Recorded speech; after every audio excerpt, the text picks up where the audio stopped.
Hello everyone, welcome to my channel online GS by Diwakar. तो हम लोग इसमें यूनिट नंबर 10 देखेंगे, हायर एजुकेशन से रिलेटेड है जो।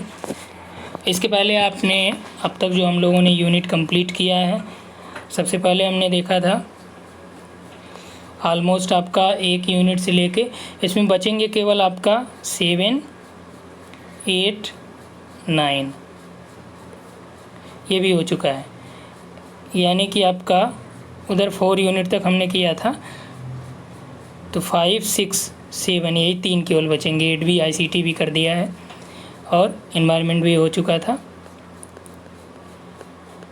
तो चलिए जो भी यूनिट्स बचे हैं उन सभी को यहाँ पे हम लोग देखेंगे, लेकिन इस वीडियो में केवल हम लोग ये देखेंगे कि हायर एजुकेशन सिस्टम के बारे में। तो हायर एजुकेशन सिस्टम में क्या क्या टॉपिक हमको पढ़ना है और इस पे किस तरह के प्रश्न आ रहे हैं।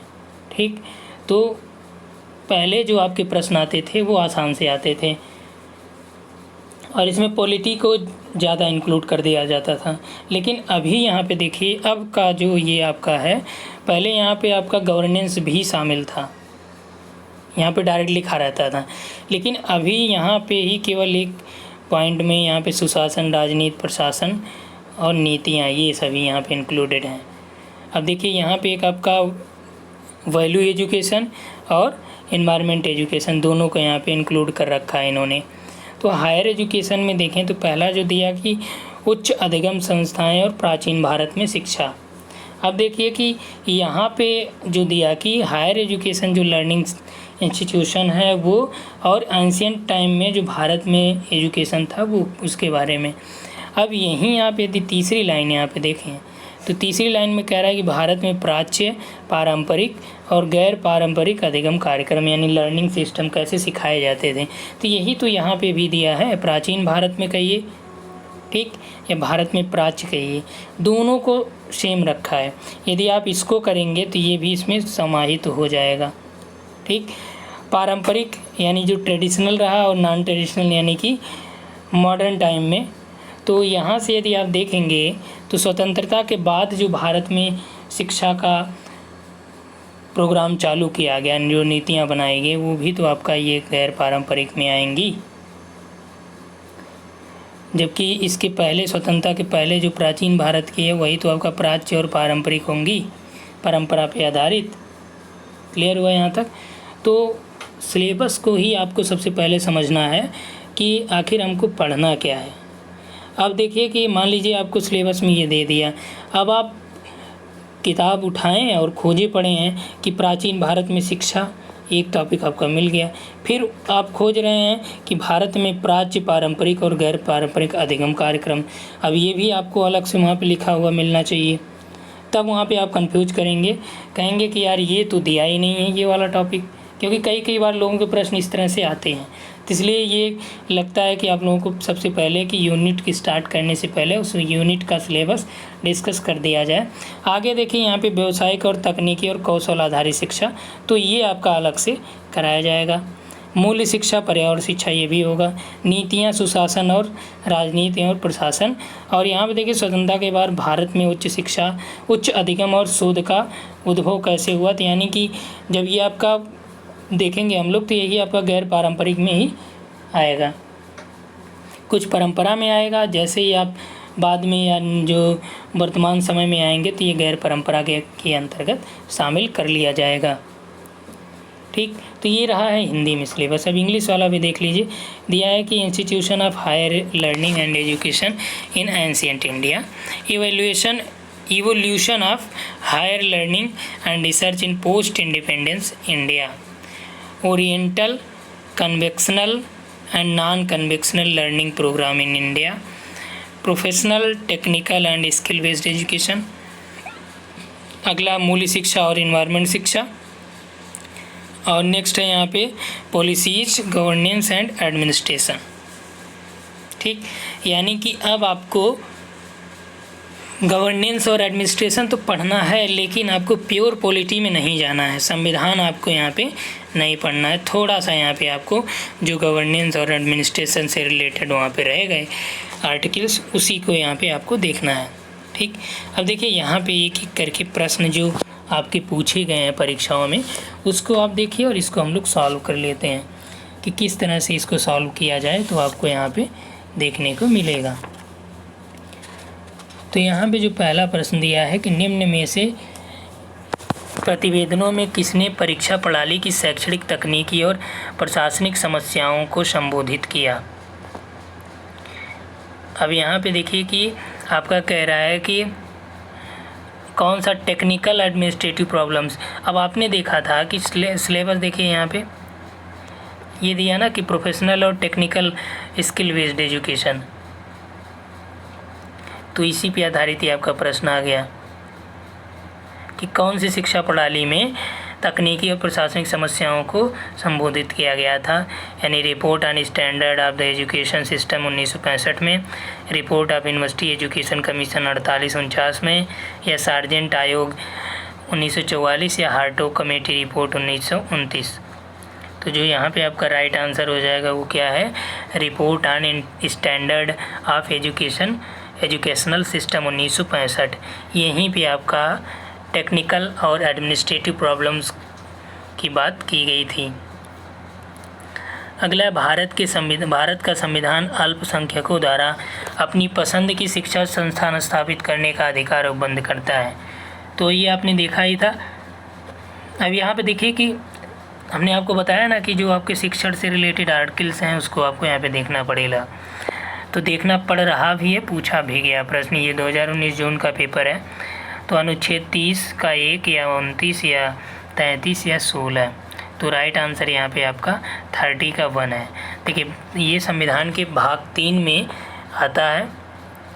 भाग 3 में 29 से लेके 30 तक के संस्कृति और शिक्षा संबंधी मौलिक अधिकारों का प्रावधान किया गया है। इसमें 29 जो है ये आपका अल्पसंख्यक वर्ग के हितों के संरक्षण का प्रावधान करता है, जबकि अनुच्छेद 30 आपका अल्पसंख्यकों के शिक्षण संस्थाओं की स्थापना और उनके प्रशासन का अधिकार उनको देता है।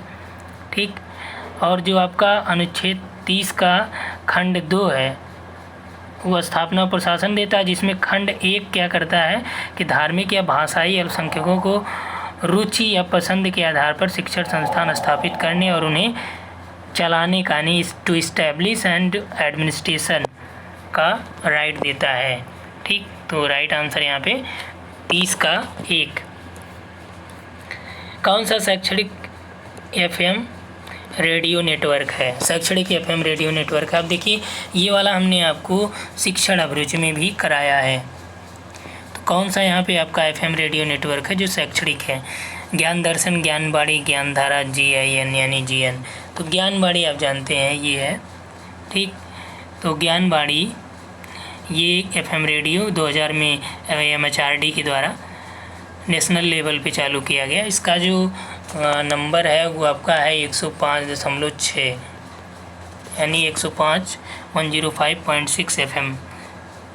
ठीक, जबकि जो आपका यहाँ पे ज्ञान दर्शन है ये क्या है, TV कार्यक्रम है। ठीक, और यहाँ पे ओपन यूनिवर्सिटीज़ के जो भी कार्यक्रम है उसका प्रसारण यहाँ पे होता है। अगला, भारत में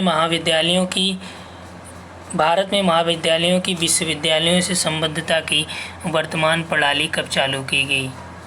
यानी कि जो महाविद्यालय हैं वो विश्वविद्यालय से संबद्ध हो, यानी एफिलेटेड हों, इसकी शुरुआत कब से की गई? 57, 1948, 1928 या 1966। तो सही उत्तर यहाँ पे आपका 1857 से ये चालू किया गया था। ठीक, जो 1854 का वुड का घोषणा पत्र था उसमें इसके बारे में बात की गई थी और उसमें ग्रांट दिए जाने की भी बात की गई थी। निम्न में से कौन सी संस्था समाज विज्ञान की सभी शाखाओं की शोध गतिविधियों का समन्वय करती है और उनको बढ़ावा देती है, उनका वित्त पोषण भी करती है? ऑप्शन है ICPR Delhi, IIAS Shimla, ICSSR Delhi या NUPEA यानी NUEPA। तो सही उत्तर यहाँ पे आपका हो जाएगा कौन सा, कि प्रश्न आपका पूछ रहा है कि कौन सा है जो सामाजिक विज्ञान यानी कि सोशल साइंस के बारे में जो भी रिसर्च हो रहे हैं या जो भी उनके इंस्टीट्यूशंस हैं उसके बारे में ये गतिविधियों को बढ़ावा देने के लिए इसका काम करने का कौन कार्य करता है। तो ये देखिए आपका ये प्रश्न कई बार 2 बार लगभग पूछ दिया है यूजीसी में, सेम चीज़ें यही। तो जो सही उत्तर यहाँ पे है वो है ICSSR। ठीक, इसकी स्थापना जो है ये आपका 1969 में किया गया था। अगला, निम्न में से किस प्राचीन भारतीय विश्वविद्यालय में मुख्यतः विद्वानों के लेखन के माध्यम से तिब्बत की संस्कृति और सभ्यता का निर्माण हुआ था। कह रहा है कि कौन सा प्राचीन भारतीय विश्वविद्यालय है जहाँ पे विद्वानों के लेखन के माध्यम से तिब्बत की संस्कृति का निर्माण हुआ था। तो ऑप्शन है आपके पास नालंदा, विक्रमशिला, जगदल्ला या फिर मिथिला। तो जो सही उत्तर यहाँ पे आपका हो जाएगा कि तिब्बत की संस्कृति और सभ्यता का निर्माण ये जगदतला यूनिवर्सिटी के विद्वानों के लेखन के माध्यम से हुआ। ये आपका है कहाँ पे, पश्चिम बंगाल में पड़ती है यूनिवर्सिटी। इसका निर्माण किसने किया था, ये पाल शासकों द्वारा निर्माण की गई थी। इग्नू द्वारा भारत की शैक्षणिक ज़रूरतों को पूरा करने के लिए शुरू की गई ज्ञानवाणी कार्यक्रम क्या है। देखिए अभी आपने पहले वाले सेट में देखा कि ज्ञानवाणी से संबंधित पूछा कि कौन सा FM रेडियो का कार्यक्रम है। अब यहीं भी पूछ रहा है कि इग्नू की ज्ञानवाणी कब चालू किया गया, सन 2000 में MHRD की पहल की गई थी और इग्नू का ये लॉन्च किया गया था। इग्नू द्वारा भारत की शैक्षणिक ज़रूरतों के लिए ये चालू किया गया था। ठीक, यही ज्ञानवाणी,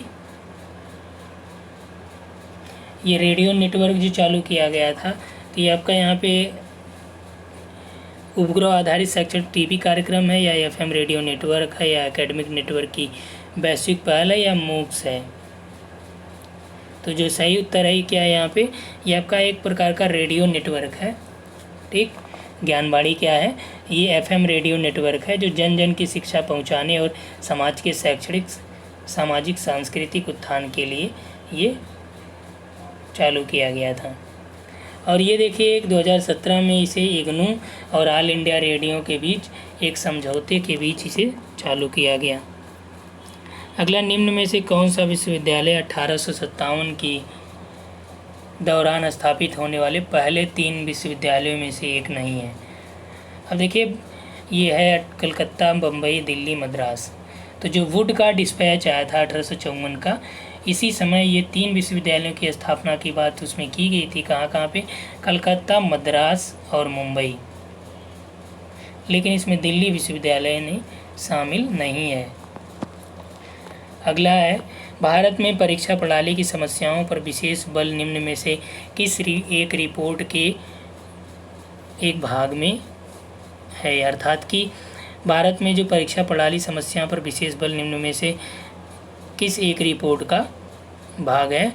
तो यहाँ पे देखिए ये कलकत्ता विश्वविद्यालय आयोग की रिपोर्ट जो है वो है, या फिर विश्वविद्यालय शिक्षा आयोग की रिपोर्ट 1964 से 66 की है, या फिर हार्टोग कमेटी रिपोर्ट की है, या फिर UGC की विश्वविद्यालय शिक्षा स्तर संबंधी रिपोर्ट है।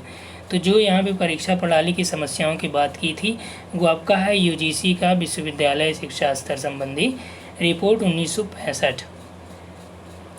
ठीक, तो यहाँ पे राइट आंसर 4th यानी D। अगला है, किसी विश्वविद्यालय के एक विभाग द्वारा एक ऐसा अध्ययन किए जाने का प्रस्ताव रखा गया है जहाँ समायोजन की प्रकृति को जानने की दृष्टि से शिक्षकों तथा छात्रों की अभिवृत्ति, मूल्य तथा उनके पक्षपात के परीक्षण का अध्ययन किया जाना है। इस संदर्भ में शोध की कौन सी विधि का उपयोग किया जाएगा। अब देखिए यहाँ पे ये आपका यूनिट नंबर 2 से है, शोध की पद्धतियों से ये प्रश्न आया है। ठीक, और ये आपका हायर एजुकेशन से भी रिलेटेड है।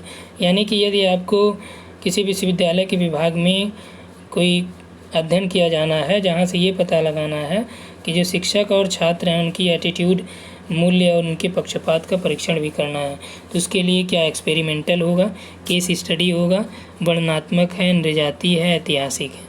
तो कौन सी पद्धति इनमें से यूज करनी पड़ेगी। हालांकि इसमें आगे ऑप्शन बनाया था कि 1, 2, 2, 3, 3, 4 इस तरह से। तो यहाँ पे जो पद्धति इसमें यूज हो सकती है वो कौन कौन सी हैं।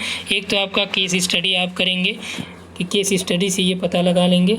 दूसरा ये कि आपको यहाँ पे हिस्टोरिकल से तो आप पता नहीं कर पाएंगे, डिस्क्रिप्टिव से भी नहीं पता कर पाएंगे, ठीक, और एक्सपेरिमेंट करके भी आप वहाँ नहीं पता कर पाएंगे।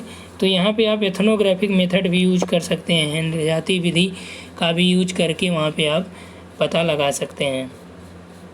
अगला है कि गैर सांविधिक निकाय कौन सा है। यहाँ पे देखिए कौन सा नॉन स्टैच्यूअरी बॉडी है। नॉन स्टैच्यूअरी बॉडी कौन सी है, NCTE या फिर भारतीय अधिवक्ता परिषद BCI या RCI यानी रिहेबिलिटेशन काउंसिल ऑफ इंडिया या NAC। तो जो यहाँ पे आपका सही उत्तर हो जाएगा नॉन स्टैट्यूअरी बॉडी कौन सा होता है, ये आपका यानी स्वायत्त निकाय NAC है, ठीक। तो NAC जो है ये आपका UGC की एक स्वायत्त संस्था है। इसकी स्थापना 1994 में की गई। इसका जो हेडक्वार्टर है वो बेंगलुरु में है। अगला, किस प्राचीन भारतीय विश्वविद्यालय को न्याय और तर्कशास्त्र में उच्च और विशिष्ट अध्ययनों के लिए मुख्य केंद्र के रूप में जाना जाता है। देखिए यही वाला प्रश्न इसी तरह से आपका पूछा था विश्वविद्यालयों के बारे में। तो आपका दिया जगतल यूनिवर्सिटी और मिथिला यूनिवर्सिटी, नदिया यूनिवर्सिटी या फिर वल्लभी यूनिवर्सिटी।